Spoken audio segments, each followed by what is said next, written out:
फिरोजाबाद जिले के गांव नगला खुजरिया में सपा के राष्ट्रीय महासचिव प्रो रामगोपाल यादव ने एक प्राइवेट अस्पताल का किया अनावरण। इस दौरान वक्फ संशोधन बिल को लेकर बीजेपी पर जमकर हमला बोला।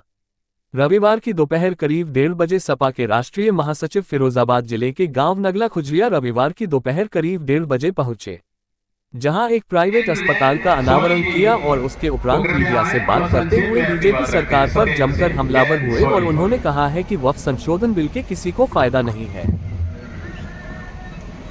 आज के 2025 अब कानून बन गया है। इस बिल को राष्ट्रपति द्रौपदी मुर्मू ने मंजूरी दे दी है। राष्ट्रपति की मंजूरी से पहले वक्फ बिल दोनों सदनों में पास हो गया। आपका क्या कहना है?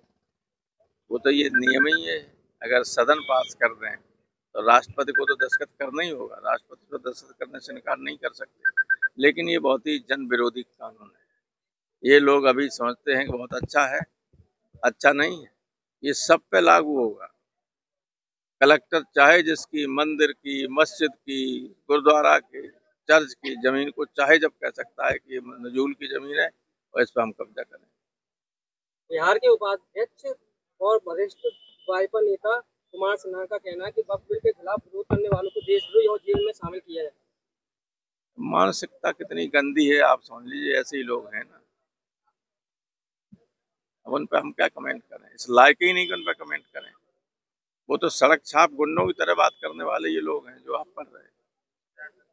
तेजस्वी यादव ने वक्फ बिल को असंवैधानिक बताया है। आरएसएस और भाजपा संविधान के खिलाफ। उनका कहना है कि यदि हम राज्य में अगली सरकार बनाते हैं तो बिल को डस्टबिन में भेजा जाएगा। बिल असंवैधानिक तो है ही।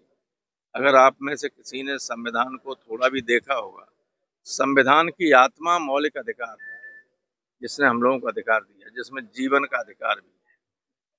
उसमें अनुच्छेद 26 में स्पष्ट उल्लेख है कि माइनॉरिटीज को अपने रिलीजियस मैटर्स का प्रबंधन करने का स्वयं अधिकार होगा, उसमें कोई हस्तक्षेप नहीं होगा। जहां से मौलिक अधिकार शुरू होते हैं भारतीय संविधान में 3रे खंड में, उसके पहला ही आर्टिकल है 13, जिसमें ये लिखा हुआ है कि इस खंड में जो अधिकार लोगों को दिए गए हैं उनके खिलाफ अगर कोई कानून बनता है वो कानून असंवैधानिक होगा। तो 13 और 26 को एक साथ पढ़ने के बाद न्यायालय में लोग गए हैं, ये टिक ही नहीं सकता। न्यायालय कई बार फैसला कर चुका कि इस तरह के कामों में कोई हस्तक्षेप नहीं कर सकता, असंवैधानिक है।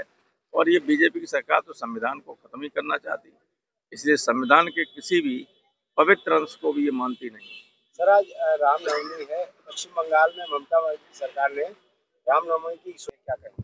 कहीं रोक नहीं लगाई गई, कोर्ट ने उसको अनुमति दी है, कोई रोक नहीं लगाई। कुछ ऐसे जगह हैं जहाँ पे दिक्कत होती है, उसके अलावा मेरी तो रोज वहाँ से बात होती है। हमारे साथी व्यक्ति टीएमसी के